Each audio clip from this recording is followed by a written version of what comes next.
Hello, my name is Koren Wiskman, and I'm here in the scrapbook.com studio making some cards with their exclusive stamp sets. This one is called Sweet Celebration.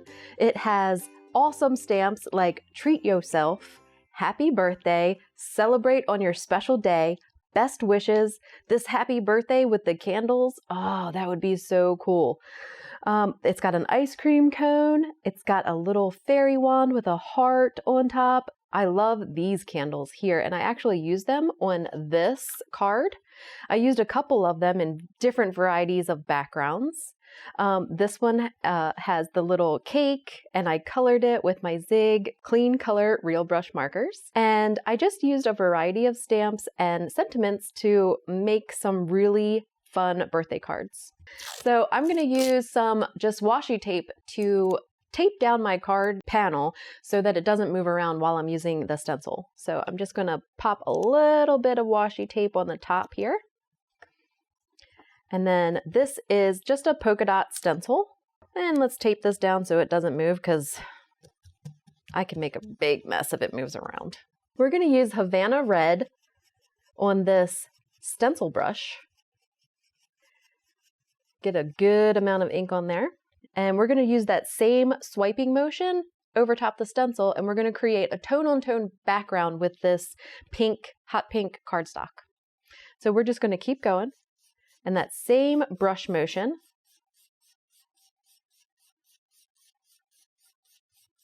right over the top of the stencil. The stencil brushes create a very soft background. I'll show you. Can you see it on camera? It's very subtle. So depending on what the background you intend to make, you can do it that way, or you can use these jumbo sponge daubers and to get a little bit more ink on your paper. And sometimes you can dab it off just a little bit and then start adding the ink to your paper. Don't move, stay. And just circular motions on your card front. Feel like you need some more ink, just pop some more on. And you can already tell that this is creating a darker background. Just like that.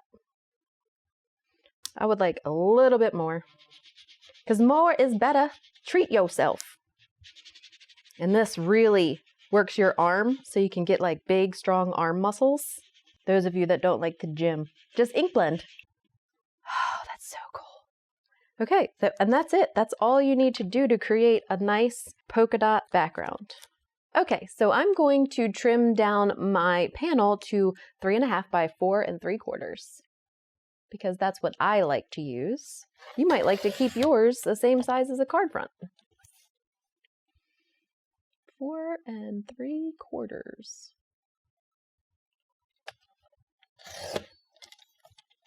So here is our card front, and we have our card base. Now we need to decorate our little pre-cut tag. This is the nested tag. We're going to use Versafine Clair Nocturne ink to stamp Happy Birthday. Oh, this is nice and black. Love it. And we're just going to line it up kind of in the center of this tag. We're going to put this little piece of cake underneath.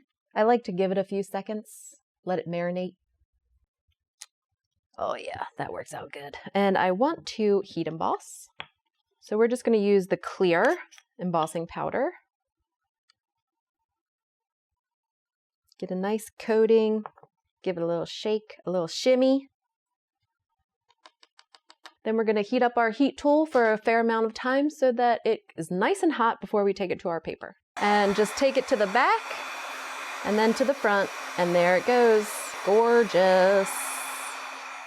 The sentiment and this little piece of cake are heat embossed the same exact way. So now we're just going to color them with some Zig Clean Color Real Brush markers and enhance them a bit with color.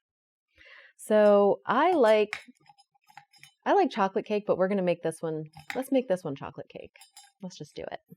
I just add a little bit of color to the darkest spots of the image. And then I pull the color out with the blender or you can use a water brush. Many, many things. And it doesn't matter where the shadows are or if it's in shadow or out of shadow. Just make it look interesting. Just have fun with it and color your piece of cake. You don't need to be a world-class artist to color your piece of cake. This is supposed to be fun. So we've got a chocolate piece of cake and now we've got white icing. So to color white, use gray. So I've got cool gray. And we're just going to add that in the darkest spots of the cake, just to add a little dimension to your image. And then you can blend it out with the blender. When you switch colors with a blender, you should usually take a scrap piece of paper and just brush off some of the excess pigment that might be on your blender pen before you go in, especially with lighter colors. So if you're going from dark brown and then you're coloring white, make sure that you brush off your blender pen because then you're going to have brown in your white and that's not good. Now we have jimmies on the top, so I'm going to go with pink and blue jimmies. And these, you don't really have to blend these, but I do a little, like I put a little bit of color. Do people know what jimmies are? Or do people call them sprinkles? Because where I come from, they're called jimmies. All right, so our image is colored. It looks like a white frosting and chocolate cake, right? Yeah. So I want to also color the happy. Let's color the happy pink. And I'm just going to use one side. So this one, I colored the bottom of the happy and I kind of brushed it into the top. This time I'm going to color the top of the letters and then blend them down to the bottom. Just like that. So now we're going to put our card together and we're going to add a little bit of dimension doing so. We have to add our little reinforcer and some twine. I've pre-cut the reinforcements because I'm prepared, and use very small amounts of adhesive on the back of this reinforcer, and this just fits right around your hole in your tag. Give that a few minutes to set up while you get your twine out. This is just black and white. I always cut my twine really long. It's very wasteful. You should not do that. And then hold it together like that. Put the ends through your hole and then bring the hoop. Is that what you call it? And then pull it. That's pretty good. I don't think that's very wasteful at all. We did a good job with that. All right, so let's add some craft foam to the back of this panel. We're going to use that. Let's cut it down.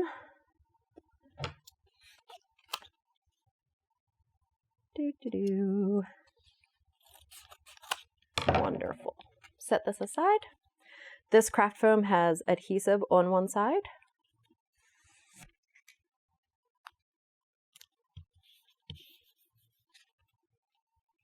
And we're going to use double-sided adhesive on the other side.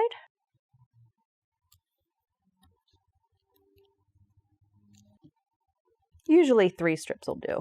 And then take the release paper off. Knock down all the things that are around you. That's important. Make a mess. And we're going to line this up on your card front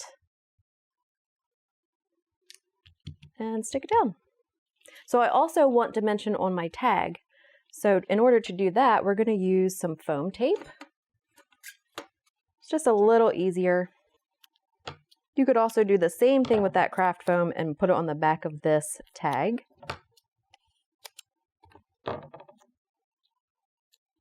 And take the release paper off of it as well. So I'm going to justify this more to the right of this card front. Place it down. Make sure all the paper hairs are away. Get off of my card. And then I'm going to use the glue dots to manage my twine. So I take a little glue dot on the end of my pokey tool and I'm going to put it somewhere around here. And this is going to act as a hair tie. It's gonna keep it all in one spot. And then I want it to kind of have a curve at the end here too, so we're gonna do it again down at the bottom. There we go. And now we're gonna put foam tape on top of our chocolate cake. I love cake. Cake is so good. My brother has a fun, free cake story. So if you ever find my brother, wherever he may be, you can ask him about the free cake story. I'm not going to tell you about it because it's embarrassing. And pop that on there. That's it. I still think the yellow cake turned out better, but everyone loves chocolate. Thanks for watching. If you like this video and want to see more from scrapbook.com, please like, share, subscribe, and leave a message. Happy crafting!